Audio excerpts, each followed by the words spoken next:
మాజీ మంత్రి అంబటి రాంబాబుకు కూటమి పార్టీ నాయకుల హెచ్చరిక. కబడ్దార్ అంబటి నోరు జారితే తాట తీస్తాం. జగన్ రెడ్డి చెంచా అంబటి రాంబాబు. సీఎం సహాయక చెక్కుల్లో కూడా కమిషన్ తీసుకున్న కకృతిగాడివి నువ్వు. సత్తెనపల్లి నియోజకవర్గంలో అక్రమంగా భూమి కొనుగోలుల్లో ప్రభుత్వ ధనాన్ని దోచుకున్నావు నువ్వు. ప్రభుత్వ భూమిని అక్రమంగా రిజిస్ట్రేషన్ చేసుకొని గెస్ట్ హౌస్ నిర్మించుకున్నది నువ్వు. అంబటి రాంబాబు పదవులను కూడా రేటు కట్టి అమ్ముకున్నది నువ్వు. ఒక మంత్రిగా ఉండి రాజుపాలెంలో రాసలీలలు తప్ప నియోజకవర్గంలో ఎక్కడ అభివృద్ధి చేసావో చూపించు. సంక్రాంతి పండగకు లాటరీ టికెట్లు పెట్టి ప్రజలకు అమ్ముకుంది నువ్వు. ప్రభుత్వ ఆఫీసుల నుంచి ప్రతి దానికి రేటు కట్టి సొమ్ము చేసుకుంది నువ్వు అని ఒక్కసారిగా కూటమి నాయకులు విరుచుకుపడ్డారు. అందరికీ నమస్కారం. నా పేరు కోమటినేని శ్రీనివాసరావు. తెలుగు రైతు రాష్ట్ర కార్యదర్శిగా పనిచేస్తా ఉన్నాను.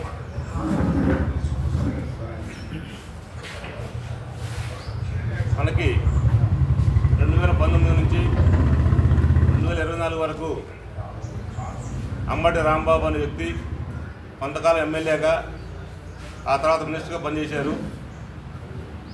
అంబటి రాంబాబు అనే వ్యక్తికి సత్తెనపల్లి ప్రజలు నిక్నేమ్స్ పెట్టారు, 3-4 పేర్లు.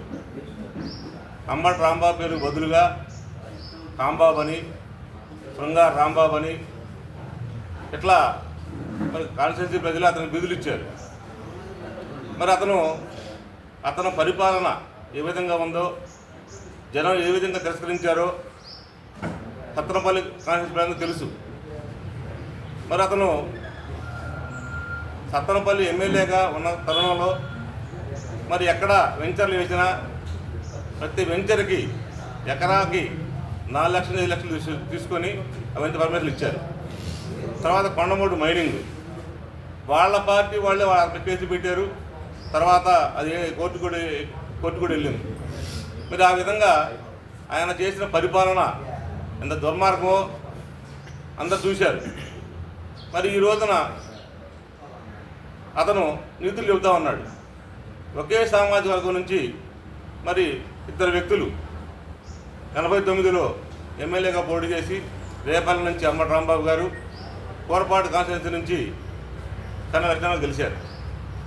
కన్నా గారు 4 పర్యాయాలు కోరపాటులో ఏకగ్రీవంగా కంటిన్యూషన్గా 4 సార్లు ఎమ్మెల్యేగా గెలుపొందారు. అదే రేపల్లిలో గెలిచిన నువ్వు మళ్ళా 30 సంవత్సరాల తర్వాత అక్కడ ప్రజలు తంతే సత్తెనపల్లి వచ్చి పడ్డావు. సత్తెనపల్లిలో కొంత స్వయం కృతాపరాధం మాది కూడా ఉంది. దానిలో భాగంగా నువ్వు గెలిచావు. నీ వ్యక్తిగతంగా మేము గెలవలేదు. తర్వాత మళ్ళీ ఓడిపోయావు. ఇప్పుడు కన్నా గారి మీద విమర్శలు చేస్తా ఉన్నావు. నువ్వు 4 సార్లు పెదకూరపాడులో ఎమ్మెల్యేగా గెలిచిన కన్నా గారికి ఒక్కసారి నువ్వు పోయి పెదకూరపాడు కాన్స్టిట్యున్సీలో ఎంక్వైరీ చేసుకోండి. కన్నా గారి మీద ఎలాంటి అవినీతి ఆరోపణలు కానీ ఎలాంటి మచ్చలేని నాయకుడిగా పేరుగాంచారు. తర్వాత పరిణామాల్లో గుంటూరు వెళ్ళారు. గుంటూరులో ఒక పర్యాయం ఎమ్మెల్యేగా పనిచేశారు. అక్కడ మచ్చలేని నాయకుడిగా పనిచేశారు.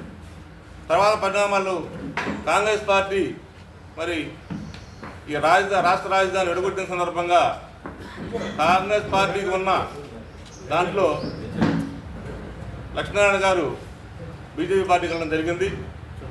బీజేపీలో రాష్ట్ర అధ్యక్షుడిగా ఉండి అప్పుడు కాంగ్రెస్ పార్టీ విభజన చేసిన తర్వాత రాజధాని ప్రాంతాన్ని మరి వైఎస్ఆర్ కాంగ్రెస్ వచ్చిన తర్వాత 3 ముక్కల ఆట ఆడుతూ ఉంటే ఆ 3 ముక్కల ఆటకి కన్నా గారు వ్యతిరేకంగా ఒకే రాజధాని ఒకే అమరావతి కావాలని చెప్పేసి ఆరోపణ పోరాటం చేశారు. ఆ తర్వాత చంద్రబాబు నాయుడు గారి ఆదేశాల మేరకు పార్టీ చేరడం జరిగింది. తర్వాత 9 నెలల్లో నీ మీద పోటీ చేసి అత్యధిక మెజారిటీతోటి సత్తెనపల్లి గెలుపొందారు. ఇన్ని ఉన్నత భావాలన్న వ్యక్తి మీద నువ్వు విమర్శలు చేస్తున్నావంటే ఒకసారి ఆలోచించుకో. నువ్వు చేసింది ఏంటి? నీ 5 సంవత్సరాల పరిపాలనలో ఎంత అవినీతి చేశావో, ఎంతమంది చేత నువ్వు తిట్లు ఎలావో అర్థం చేసుకో. మరి సత్తెనపల్లి రూరల్ మండలంలో ఒక 2 ప్రముఖుల చేత నువ్వు షాడో ఎమ్మెల్యే అంటున్నావు కదా, నీ షాడో ఎమ్మెల్యేల చేత మరి గ్రామాల్లో పనులు కూడా వాళ్ళ చేత చేయించుకొని పెదమెక్కన ఎంపీటీసీ, మరి ఆ ఎంపీటీసీ ఏమన్నా తెలుసా మిమ్మల్ని పిలిచి సత్తెనపల్లి పెదమెక్కన వస్తే అంబటి రాంబాబుని కానీ ఆ షాడో ఎమ్మెల్యే ఇద్దరిని కానీ చెప్పు చూసాను కొడతాను. ఇంతకన్నా మరి మీ పార్టీ ఎంపీటీసీని మేము ఆ మాట అన్న సందర్భాలు గుర్తు తెచ్చుకొని నువ్వు ఏం మాట్లాడుతున్నావో ఏం చేస్తున్నావో హత్తనపల్లి నుంచి పారదోలేరు గుంటూ వెళ్ళిపోయావు. మళ్ళీ హత్తనపల్లి నీకేం పని? ఇక్కడ ఒక ఇన్ఛార్జిని వేశారు, ఇన్ఛార్జ్ చూసుకుంటాడు ఇక్కడ ఉండే వ్యవహారాలు. మరి నీకెందుకు అంత ఇది? ఈ విధంగా నువ్వు చేస్తున్నది అర్థం చేసుకో. ప్రతి దానికి మీటింగులు పెట్టి వారానికి షాడో ఎమ్మెల్యేలని నువ్వు షాడో ఎమ్మెల్యేలు పెట్టుకొని నువ్వు చేసావు.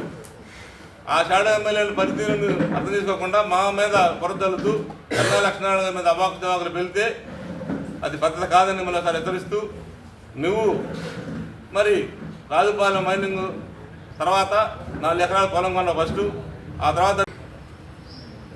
అందరికీ నమస్కారం. నేను తవిటి భావనారాయణ, ఉమ్మడి గుంటూరు జిల్లా జనసేన పార్టీ అధికార ప్రతినిధిని మాట్లాడుతున్నా.